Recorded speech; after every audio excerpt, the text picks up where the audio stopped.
Mag-medical pa ba ang mga cleaner pagdating sa Saudi Arabia? Yan ang pag-uusapan natin mga kabs sa video na ito, kaya tapusin mo hanggang dulo. Hello mga kabs, ako si Kabos na vlogger, isang cleaner dito sa bansang Saudi Arabia. Sa video na ito mga kabs, sagutin natin ang mga tanong ng ating mga kababayang Pilipino na mga cleaner kung may medical pa ba pagdating dito sa bansang Saudi Arabia. Kasi mga kabs, kadalasan ng mga tanong sa ating mga kababayan kung bakit may medical pa ba dito pagdating, bakit daw gano'n, nag-medical naman daw sila sa Pilipinas, bakit kailangan pa uulit dito, paano kung may mga ganito, paano kung bumagsak. May mga tanong ako dito mga kabs na kinuha mula sa ating mga viewers at mga kababayang Pilipino at sasagutin natin yun mga kabs sa video na ito. Well mga kabs, para sa kalaman ng ating mga kababayang Pilipino, nag-apply ng mga housekeeping dito. Kung hindi lang housekeeping mga kabs, pati na rin sa ating mga kababayan na gusto magtrabaho dito papunta sa Saudi Arabia o kahit saang bansa mga kabs, requirement talaga ng bansa mga kabs na pagdating sa lugar na pupuntahan mo mga kabs ay kailangan mo mag-medical uli.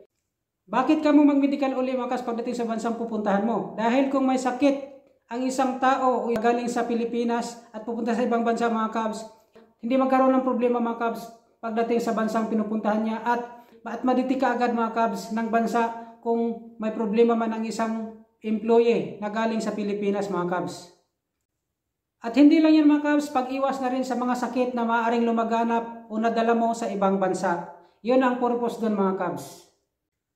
At ito pa mga kabs, nagsisigurado ang kumpanya kung talagang fit to work ka magtrabaho sa bansang pinupuntahan mo, wala ka bang problema, wala ka ba talagang sakit. Kaya nanigurado ang kumpanya mga kabs na i-medical kayo uli para sa sigurado, para sa safety ng iyong kumpanya mga kabs.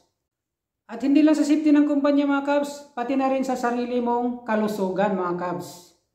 So wag na natin patagalin mga kabs, narito ang unang tanong ng ating kababayang Pilipino na galing sa Pilipinas. Ang tanong niya mga kabs ay ganito: bakit kailangan pa mag-medical ulit dyan sa Saudi? Yun ang tanong ng ating kababayang Pilipino sa Pilipinas mga kabs. Bakit kailangan pa daw mag-medical pagdating dito sa bansang Saudi Arabia? Na nag-medical naman daw sa Pilipinas, tapos na mag-medical doon, bakit daw dito ulitin pa? Kailangan pa mag-medical? Anong purpose? So tulad ng sinabi ko kanina mga kabs, ang purpose na pag-medical nyo dito sa bansang Saudi Arabia kung kayo nandito na at pag-medical nyo uli ay ang malaman kung may iba pa kayong mga sakit mga kabs.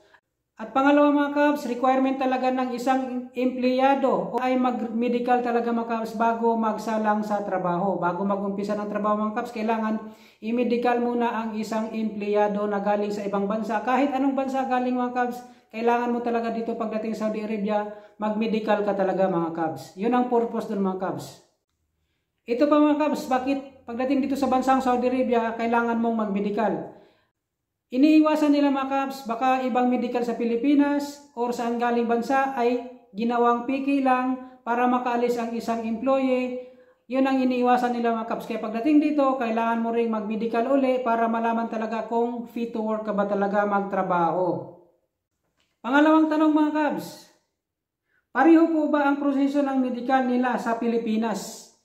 Ang tanong dito ay kung pareho ba ang medical sa Pilipinas at saka dito. Hindi po mga kabs, hindi na mo na kailangan patuwad-tuwad ka pa, hindi na kailangan ganon-ganon yung ano mo.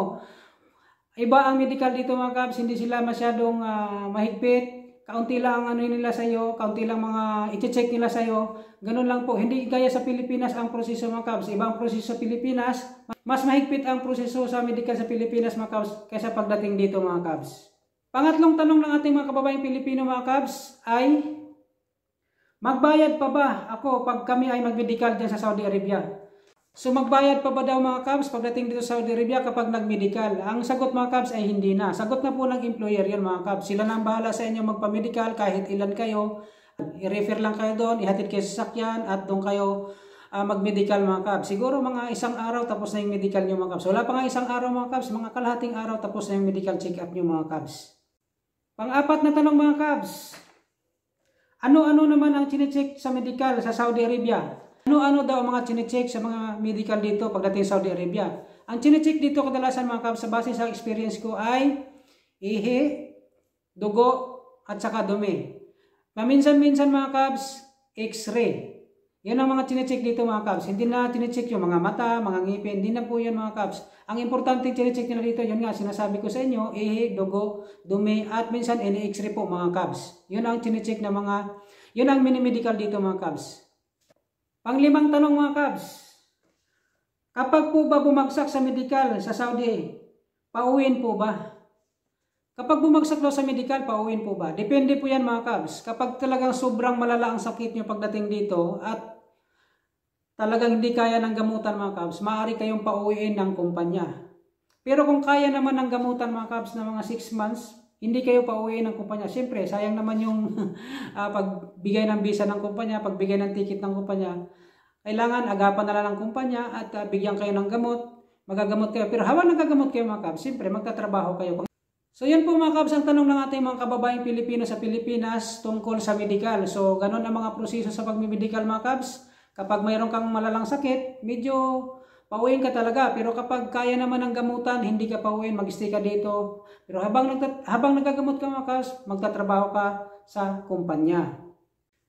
Alam niyo mga kabs, kahit nung una ako, na-surprise din ako. Nagtaka rin ako mga kabs, pagdating dito, bakit kailangan pa mag-medical? Na nag-medical naman sa Pilipinas.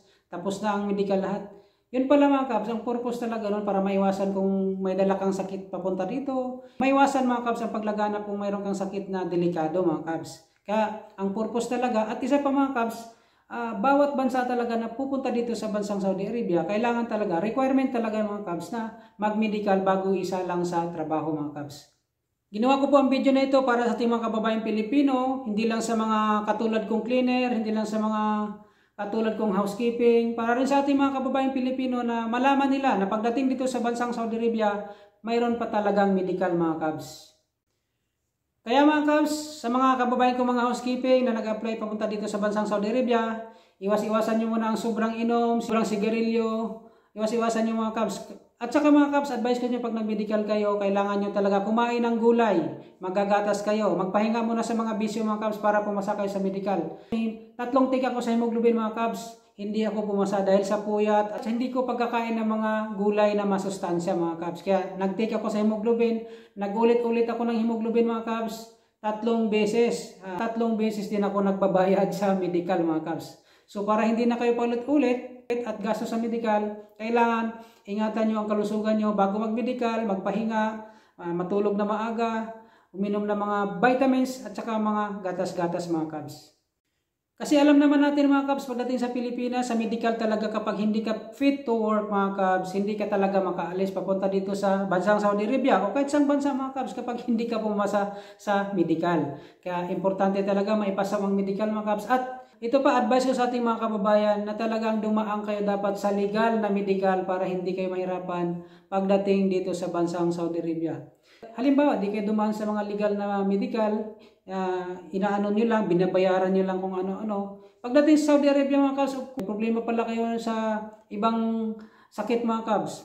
Madetect pala yung mga sakit mga kabs na hindi na-detect sa Pilipinas kasi gumawa ng hindi maganda sa medical. Hindi, mapauwi kayo. Sayang naman yung pamasahe, sayang yung pagpunta nyo dito, sayang yung ticket mga kabs, sayang yung pag-a-apply, pagpapagod. Kaya kailangan talaga mga kabs sa ating mga kababayan, dumaan tayo sa legal proseso ng medical para pagdating dito, hindi tayo mangamba. Hindi komportable tayo kung idaan man tayo sa proseso ng medical mga kabs. So, bago magtapos ang ating video, nais ko lang ipaalam sa ating mga kababayang housekeeping o mga cleaner na mag-apply papunta dito sa bansang Saudi Arabia, na bisitahin ang channel natin dahil sa mga interview meron tayong ginawa at makatulong sa inyo kung paano pumasa sa interview at iba pang mga idea sa housekeeping papunta dito sa bansang Saudi Arabia. At bago magtapos ang ating video mga kabs, nais ko pasalamatan ng ating mga subscribers at mga viewers mga kabs. Kung hindi dahil sa kanila mga kabs, hindi tayo aabot ng 4,000 subscribers mga kabs. Kaya maraming salamat sa inyo at maraming salamat sa inyong suporta sa ating channel mga kabs.